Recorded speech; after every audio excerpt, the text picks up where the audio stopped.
আল্লাহ পাক রব্বুল আলামিন বলেন, ইন্নাল্লাহা আশতারা মিনাল মুমিনিনা আনফুসাহুম ওয়া আমওয়ালাহুম বিআন্না লাহুমুল জান্নাহ ইউকাতিলুনা ফি সাবিলিল্লাহি ফায়াকতুলুনা ওয়া ইউকতালুন। জোরে কোন আল্লাহু আকবার। আমার ভাইরা, আল্লাহ পাক রব্বুল আলামিন ডাক দিয়ে বলেন, হাবিব আমার, আপনি তাদেরকে জানিয়ে দেন যারা দুনিয়ার ভিতরে ইমানদার হবে এবং ইমানদারের পাশাপাশি মুমিন হবে। আমি মুমিনের কাছ থেকে আমি মহান রব্বুল আলামিন দুইটা জিনিস কিনে নিব। এক নাম্বার হচ্ছে মুমিনের জান, দ্বিতীয় নাম্বার হচ্ছে দুনিয়ার ভিতরে মুমিনের মাল। এই দুইটা জিনিসের বিনিময়ে আমি মহান রব্বুল আলামিন ওই ইমানদারকে, ওই মুমিনকে একটা জিনিস দান করব। সেই জিনিসটা হলো, ইমানদার যখন এই আমলটা করার পরে কবর পর্যন্ত আসবে, কবরে আসার সাথে সাথে আমি মহান রব্বুল আলামিন তাকে আমার জান্নাতের মেহমান বানিয়ে দেব। জোরে কান মারহাবা। আমার ভাইরা, আল্লাহ পাক রব্বুল আলামিন বলেছেন, এই মুমিন যখন কবরের ভিতরে আসবে, আমি মহান রব্বুল আলামিন জান্নাতের মেহমান বানাবো। এই জান্নাতের মেহমান হওয়ার জন্য দুনিয়ার ভিতরে আমার দুইটা জিনিস আল্লাহকে দিতে হবে। এক নাম্বার হচ্ছে আমার জান, আর দ্বিতীয় নাম্বার হচ্ছে আমার মাল। আমার ভাইরা, এই জানটা আমি কেমন করে আমার আল্লাহ পাক রব্বুল আলামিনের কাছে দিয়ে দিব? আমার ভাইরা, আজকে আমার আপনার জন্য অল্প একটু সময় আছে। এই সময়ের মধ্যে আপনাকে কিন্তু কোরআন দিয়ে ডাকা হয়েছে। আপনি যদি এই কোরআনের ডাকে সাড়া দিয়ে এই মাহফিলের ভিতরে অল্প সময়ের জন্য একটু বসে যান, আল্লাহ পাক রব্বুল আলামিন বলেন, আমার বান্দার দুনিয়ার ভিতরে জানের যে সময়টা, এই সময়টা আমি আল্লাহ পাক রব্বুল আলামিনের রাস্তার ভিতরে ব্যয় করা হলো। জোরে কান মারহাবা। আল্লাহ বলেন যে এই যে অল্প সময় তুমি আমি আল্লাহর রাস্তায় ব্যয় করলা, আমি আল্লাহ তোমার সময়টা পেয়ে গেলাম। আর কিছু সময় যখন আল্লাহর রাস্তায় মাল দেওয়ার সময় হয়, যখন মাল দেওয়ার প্রয়োজন পড়ে, তখন যদি তোমার রিজিকের ভিতর থেকে আমি আল্লাহ তোমাকে যা রিজিক হিসাবে দিয়েছি, এইখান থেকে অল্প রিজিক যদি আমি আল্লাহর রাস্তায় ব্যয় করো, এই দুইটা জিনিস তোমার কাছ থেকে আমি আল্লাহ পেলাম। আর এই দুইটা জিনিসের বিনিময়ে আমি আল্লাহ ঘোষণা করলাম, এই মুমিনকে আমি আল্লাহ পাক রব্বুল আলামিন অবশ্যই আমার জান্নাতের মেহমান বানিয়ে দিব। সুবহানাল্লাহ বলেন। আমার ভাইরা, আল্লাহ পাক রব্বুল আলামিন বলেছেন, ওই ব্যক্তি যদি মুমিন হয় তাহলে আমার জান্নাতে প্রবেশ করবে। তাহলে আমি আপনি মুমিন হতে পারলাম কিনা? আল্লাহ পাক রব্বুল আলামিন বলেন, তার পবিত্র কালামুল্লাহর ভিতরে সুন্দর করে বলেন, আল্লাযীনা ইউমিনুনা বিল গায়বি ওয়া ইউকিমুনাস সালাতা ওয়া মিম্মা রাযাকনাহুম ইউনফিকুন। জোরে কোন আল্লাহু আকবার। আমার ভাইরা, আল্লাহ পাক রব্বুল আলামিন বলেন, হাবিব আমার, যেই ব্যক্তিরা দুনিয়ার ভিতরে মুমিন হবে, তাদের ভিতরে সর্বপ্রথম তিনটা গুণ পাওয়া যাবে, তিনটা সিফত পাওয়া যাবে, তিনটা আলামত পাওয়া যাবে। এই তিনটা আলামতের ভিতরে এক নম্বর আলামত হলো, যেই ব্যক্তি দাবি করবে আমি ঈমানদার হলাম, ঈমানদারের এক নম্বর সিফত, এক নম্বর গুণ হলো, ওই ঈমানদার সব সময় গায়বের প্রতি বিশ্বাস রাখবে। জোরে কান মারহাবা। গায়বের প্রতি বিশ্বাস রাখা। কয়েকজন মানুষ যদি একটু এই সাইডে এসে বসতেন তাহলে মনে হয় খুব ভালো হইতো, অথবা যারা নতুন সেই সাইডে বসার একটু সুযোগ করে দেন। আর দ্বিতীয় হচ্ছে, এইখানে বসলে নিচ থেকে দেখতে মনে হয় সমস্যা হয়, নাকি বলেন? হ্যাঁ বাবাজি, আপনার একটু এখানে বসে, এইখানে ফিল আপ হোক, তারপরে নিচে বসি, ব্যবস্থা হয়। একটু আগে বসেন ভাই, তাহলে আপনারা একটু আগে আগে বসেন, আগে বসুন, একটু জিকির করি লা ইলাহা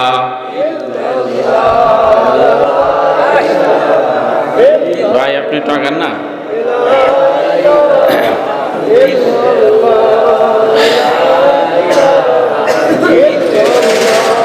লা ইলাহা ইলাহা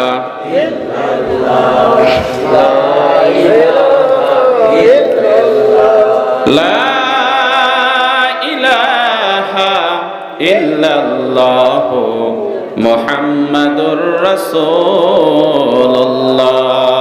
সাল্লাল্লাহু আলাইহি ওয়াসাল্লাম। আমার ভাইরা, আমি বলতেছিলাম আল্লাহ পাক রব্বুল আলামিন বলেছেন আল্লাযীনা ইউমিনুনা বিল গায়ব, যারা দুনিয়ার ভিতরে ঈমানদার হবে সর্বপ্রথম তাদের ভিতরে তিনটা গুণ পাওয়া যাবে। তিনটা গুণের ভিতরে এক নাম্বার গুণ হচ্ছে বিল ইউমিনুনা বিল গায়ব। ওই ব্যক্তিরা ঈমানদার, ওই ব্যক্তিরা সব সময় আল্লাহ পাক রব্বুল আলামিনের গায়বের প্রতি বিশ্বাস রাখবে। গায়ব হলো আল্লাহ, গায়ব হলো জান্নাত, গায়ব হলো জাহান্নাম, গায়ব হলো মিজান, গায়ব হলো ফেরেশতা, গায়ব হলো আল্লাহ পাক রব্বুল আলামিনের জান্নাত। জোরে কোন কথা ঠিক কিনা? আমার ভাইরা, এই গায়বের প্রতি বিশ্বাস রাখার পর আল্লাহ পাক রব্বুল আলামিন বলেন ওয়া ইউকিমুনাস সালাত। একজন ঈমানদার ব্যক্তি শুধু গায়বকে বিশ্বাস রেখে বসে থাকে না, গায়বকে বিশ্বাস করার পাশাপাশি ওই ব্যক্তি অবশ্যই নামাজের প্রতি তাগিদ রাখে। জোরে কোন কথা ঠিক কিনা? তাহলে আল্লাহর ভাষায় হলো শুধু গায়বকে বিশ্বাস রাখে বসে থাকলে চলবে না, জবানের ভিতরে এমন কথা বললে চলবে না যে নামাজ কালাম না পড়লে কি হবে, দান সদকা হজ না করলে কি হবে, কিন্তু আমাদের ঈমান ঠিক আছে। আপনার জবান দ্বারা যদি আপনি বলতেছেন, কিন্তু আল্লাহর কোরআনের ভাষা অনুযায়ী আল্লাহ বলেন যে শুধু নামাজ আদায় না করে আপনার ঈমান নিয়ে বসে থাকলে ওই ঈমান আল্লাহর কোরআন সাপোর্ট করে না। ঠিক কিনা বলেন? ওই ব্যক্তিকে আল্লাহ ঈমানদার বলে যেই ব্যক্তির আপনার গায়বের প্রতি বিশ্বাস রাখার পাশাপাশি যেই ব্যক্তির জীবনে আপনার 5 ওয়াক্ত নামাজ থাকবে। ঠিক কিনা বলেন? আমার ভাইরা, এক নাম্বার হচ্ছে গায়বের প্রতি বিশ্বাস রাখা, আর দ্বিতীয় নাম্বার হচ্ছে বান্দার নামাজ আদায় করা, আর তৃতীয় নাম্বারে আল্লাহ পাক রব্বুল আলামিন বলেন ওয়া ইউকিমুনাস সালাতা ওয়া মিম্মা রাযাকনাহুম ইউনফিকুন। জোরে কোন আল্লাহু আকবার। আল্লাহ পাক রব্বুল আলামিন বলেন এক নম্বরে বান্দা গায়বের প্রতি বিশ্বাস রাখবে, আর দ্বিতীয় নম্বরে বান্দা 5 ওয়াক্ত নামাজ আদায় করবে, আর তৃতীয় নম্বরে আমি আল্লাহ পাক রব্বুল আলামিন বান্দাকে দুনিয়ার ভিতরে রিজিক হিসেবে যেই পরিমাণ সম্পদ দান করেছি, ওই সম্পদের মধ্য থেকে কিছু সম্পদ আমি আল্লাহর রাস্তায় দান করবে। জোরে কোন মারহাবা। আমার ভাইরা, তাহলে আপনাদের কাছে আমি প্রশ্ন করি, একজন ব্যক্তি প্রকৃতপক্ষে ঈমানদার হতে গেলে তার জীবনে নামাজ থাকার দরকার আছে না নাই? গায়বের প্রতি বিশ্বাস থাকার দরকার আছে না নাই?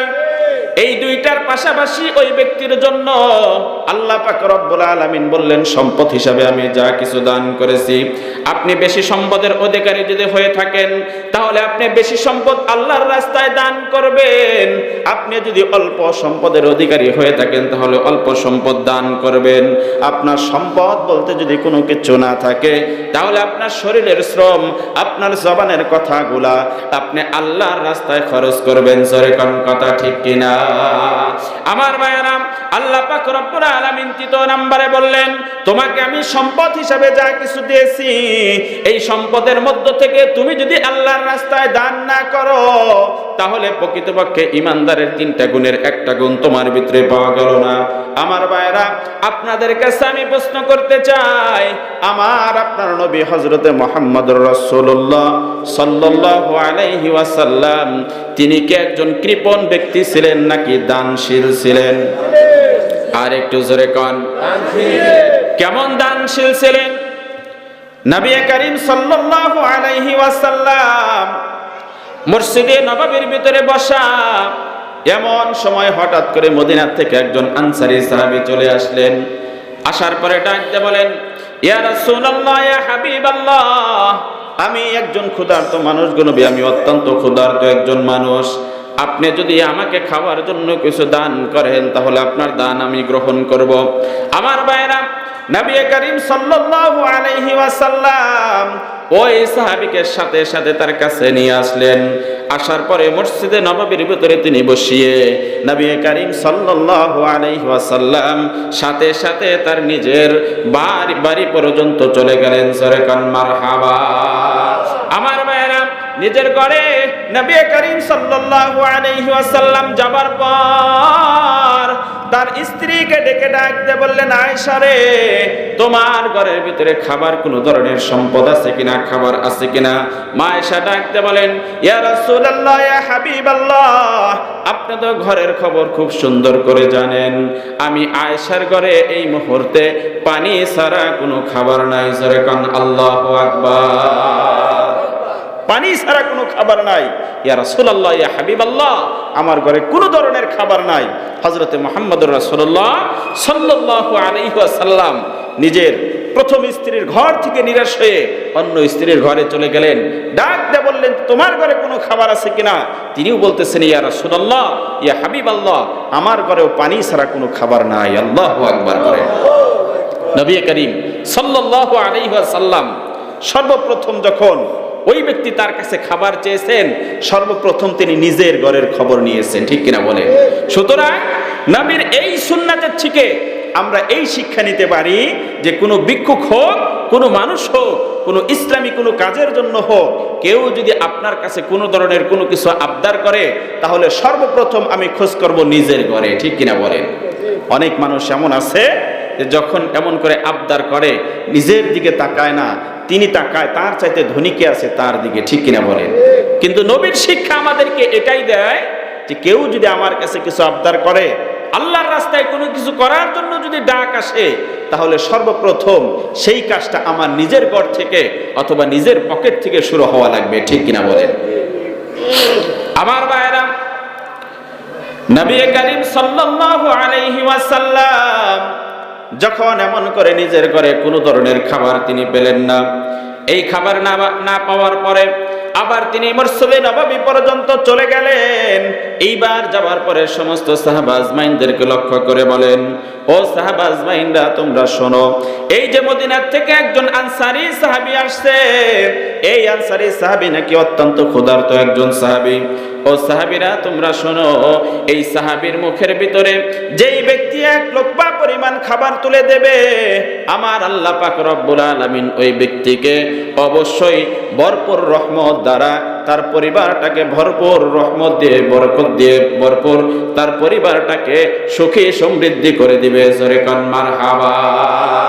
আমার ভাইরা, সাহাবা আজমাইনরা যখন এমন করে রহমতের কথা শুনলেন, এই রহমতের কথা শোনার সাথে সাথে একজন সাহাবী দাঁড়িয়ে গেলেন, ইয়া রাসূলুল্লাহ, ইয়া হাবিবাল্লাহ, আপনি যদি এই ব্যক্তিকে আমার সাথে একটু পাঠান গো নবী, তাহলে এই ব্যক্তির জন্য আমি খাবারের ব্যবস্থা করব। এই ব্যক্তির মুখে খাবার তুলে দেওয়ার জন্য আমি অত্যন্ত চেষ্টা করব গো নবী। সাথে সাথে রহমাতুল লিল আলামিন এই ব্যক্তির সাথে ওই ব্যক্তিকে পাঠিয়ে দিলেন। পাঠিয়ে দেওয়ার পরে এই সাহাবী তাকে সাথে নিয়ে যখন তার ঘর পর্যন্ত চলে গেলেন, এইবার যাবার পরে সাহাবীকে দাঁড় করিয়ে রেখে তার নিজের ঘরের ভিতরে যখন তিনি চলে গেলেন, স্ত্রীকে কাছে ডাকলেন। এইবার ডাকার পরে ডাক দিয়ে বললেন, প্রাণের স্ত্রী, এই যে আল্লাহর নবীর কাছ থেকে একজন সাহাবী নিয়ে আসছি, তার মুখের ভিতরে রহমতের খাবার তুলে দিতে হবে। নবী রহমতের কথা বলছেন, যেই ব্যক্তি এই ব্যক্তির মুখের ভিতরে খাবার তুলে দিবেন, আল্লাহ পাক রব্বুল আলামিন তার পরিবারের ভিতরে রহমত দ্বারা ভরপুর করে দিবে। জোরে কান মারহাবা। আমার ভাইরা, সাহাবী ডাকতে বলতেছেন, ও প্রাণের স্ত্রী, এই ব্যক্তির মুখের ভিতরে খাবার দেওয়ার জন্য ব্যবস্থা করতে হবে। সাথে সাথেই স্ত্রী ডাকতে বলেন, ও প্রাণের স্বামী, আপনি তো সাহাবীকে নবীর কাছ থেকে নিয়ে আসছেন, কিন্তু আপনি তো জানেন না আমার ঘরের ভেতরেও বাচ্চার খাবার ছাড়া, শিশু খাদ্য ছাড়া কোনো ধরনের খাবার নাই। জোরে কান আল্লাহু আকবার। আমার ভাইরা, এইবার সাথে সাথে সাহাবী ডাকতে বলতেন, স্ত্রী, যদিও ঘরের ভিতরে শিশু খাদ্য ছাড়া কোনো খাবার নাই, আল্লাহর নবী যেহেতু রহমত এবং বরকতের কথা বলেছেন, আজকের রাতের জন্য নিজের ছোট বাচ্চাকে না খাইয়ে রেখে হলেও এই সাহাবীর মুখের ভিতরে খাবার তুলে দিতে হবে। জোরে কান মারহাবা।